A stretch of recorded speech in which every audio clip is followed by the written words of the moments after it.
Tales from the Terran Republic. Jaxona does the impossible. Vulzrup lounged at his club and took a long puff from a hookah-like device he was sharing with some of his friends as they laughed and swapped stories. As he was reaching for a fried beetle, his communicator beeped. Tossing the beetle into his wide mouth, he looked at it. Invitation to hyperchat from Minnow 1240. What the shit, he muttered. You look like you just saw a wrathful spirit. One of his friends chuckled as they blew out a cloud of pale blue smoke. Yeah, I gotta deal with this. Keep my spot clear, Vulzrup said as he lumbered his way out of the club. Once outside, he grabbed his communicator. Who is this? How did you get this channel? Who do you think? I do not favor the taste of excrement, so stop feeding it to me. Minnow 1240 is dead. Don't your people have a saying, the greater the evil, the longer it lingers? Stop with the nonsense. All you need to know is that I somehow know their handle, password, and how to reach you. I also know a lot of other things. So what do you want? Just information.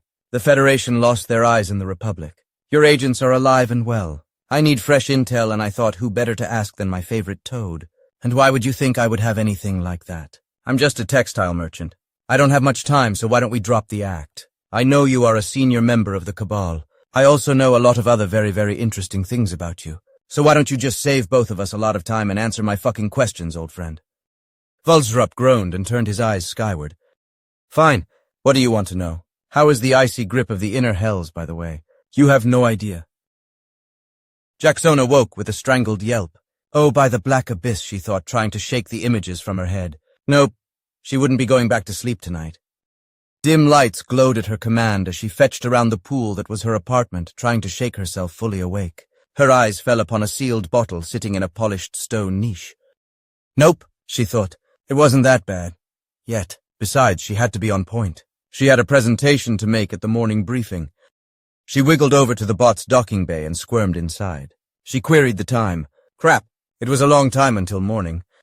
She walked out of her apartment and locked the door. She walked down the hallway and out into the night and headed towards a 24-hour diner popular with students. A few stimulant balls and some studying she had a lot to read up on was just what the doctor ordered.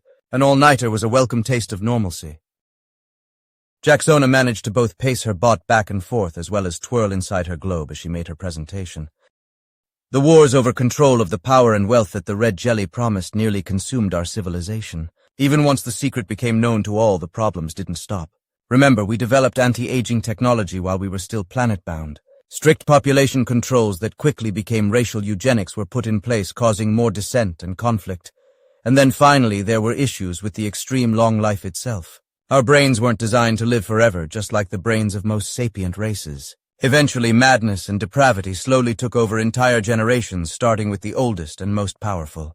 This resulted in some of the darkest days of our entire history.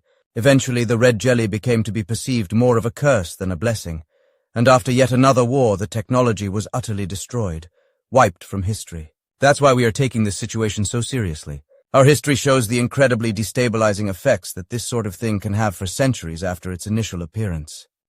In this first phase, we are beginning to see history repeat itself. Those initially in possession of this technology are, just as before, using it to rapidly increase their political power and influence with total control of their government as the expected end result. Because of who in particular wields their version of the red jelly, this is even more troubling to the Forum. We cannot suppress this technology in the Republic without subduing the Republic itself, something that we feel is simply not possible. They will have to deal with this on their own.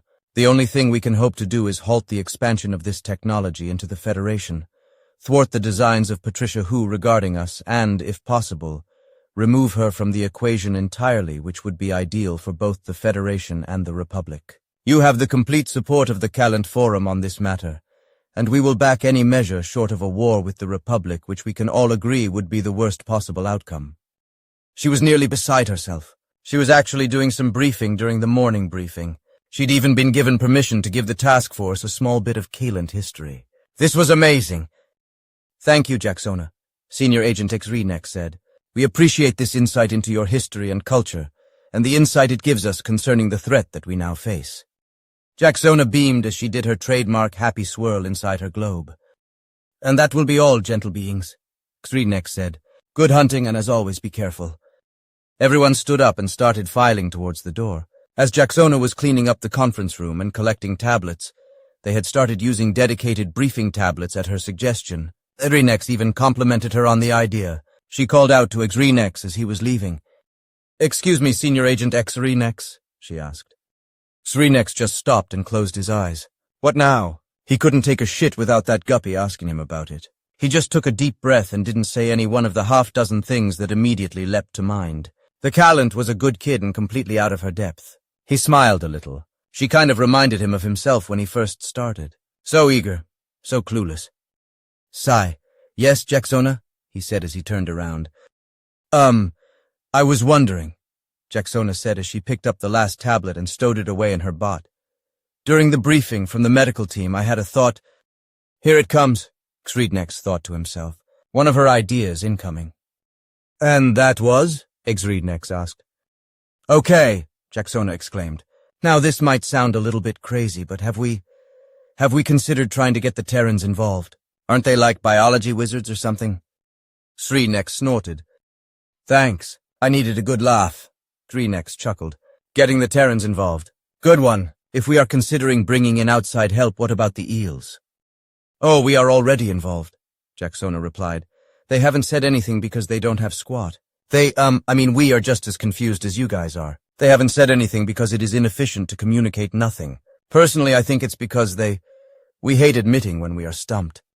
"Heh, the almighty Callant getting stumped by a Terran," Xrinex chuckled. "Yeah," Jaxona giggled. "Oh, it is chafing their anuses big time, just like the—" She suddenly fell silent. Xrinex raised an eyebrow, but said noting. Our little coffee bot almost let something slip. Interesting. He made a note to engage her in idle conversation more often. Maybe something good would pop out by accident. "As far as the Terrans go, you aren't alone in considering it.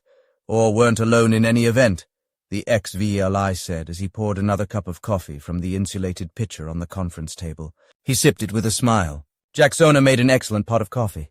Our late director herself tried to talk to the ambassador," Xrinex said.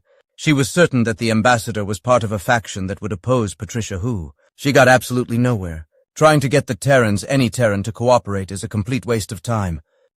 "Yes, but how did she approach?" Jaxona replied excitedly. "Did she just saunter in there all arrogant-like and announce that she was there to save the day, or did she offer them something?" "You watch your fucking mouth," Xrinex growled. He then paused. "Huh," he chuckled, shaking his head, recalling that infuriating little smug expression she would sometimes have. Arrogant. Oh, she was never that. He smiled fondly and sipped his coffee. After a few moments he turned to Jaxona, who was just standing there quietly twisting her robotic manipulators.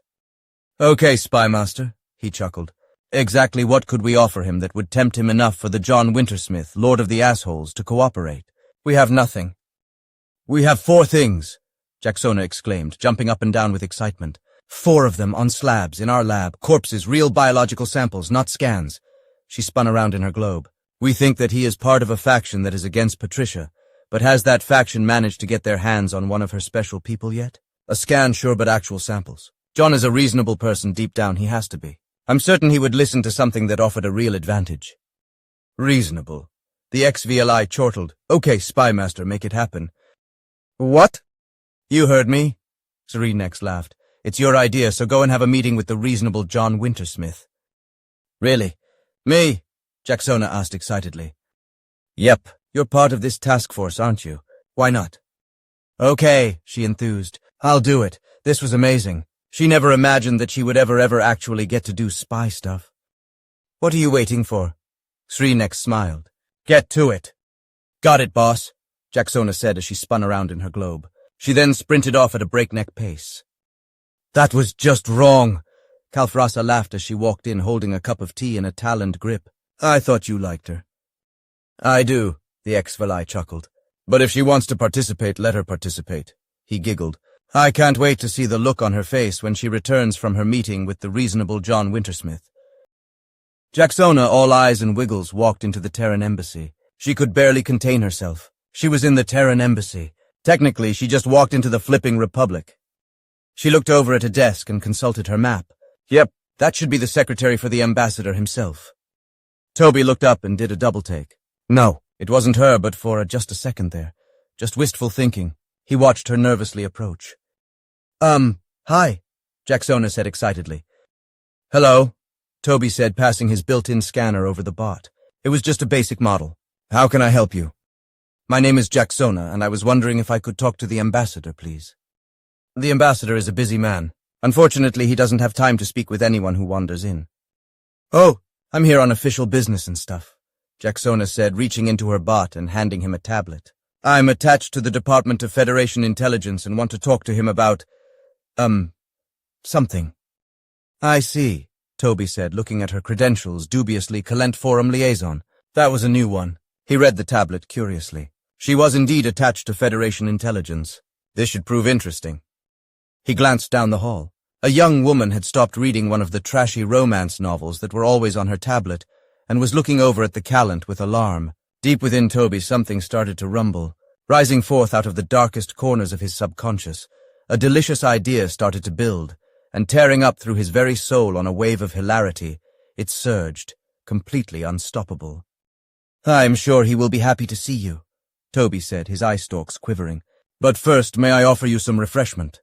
He asked as he reached into his desk and pulled out a power bar extreme that he hadn't gotten around to throwing out. Jaxona's eyes locked onto the bar. What's that? She asked curiously. She really wanted it. It's a Terran power bar. They are a concentrated food product often used in conjunction with protracted exercise or as a meal replacement. This one just happens to be a civilian version of a component of our military rations. The former director of Federation Intelligence loved them.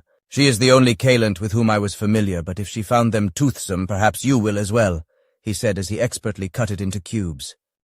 Oh, I've never had one of these before, Jaxona said eagerly as Toby unwrapped the napkin around a silver fork in his desk and skewered a cube. Jaxona excitedly opened her globe and reached up to accept the morsel. Oh, creators, she exclaimed as she munched happily. This is amazing. What are these called?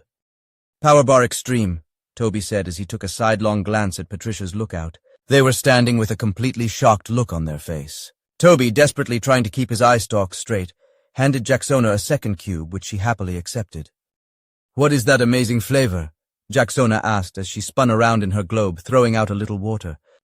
You are probably tasting peanut butter, a staple that the Terrans have a love-hate relationship with. The combination of fat, protein, and carbs make for quite a potent fuel. We Kalesh love the stuff. Jaxona could feel her whole body starting to fire up.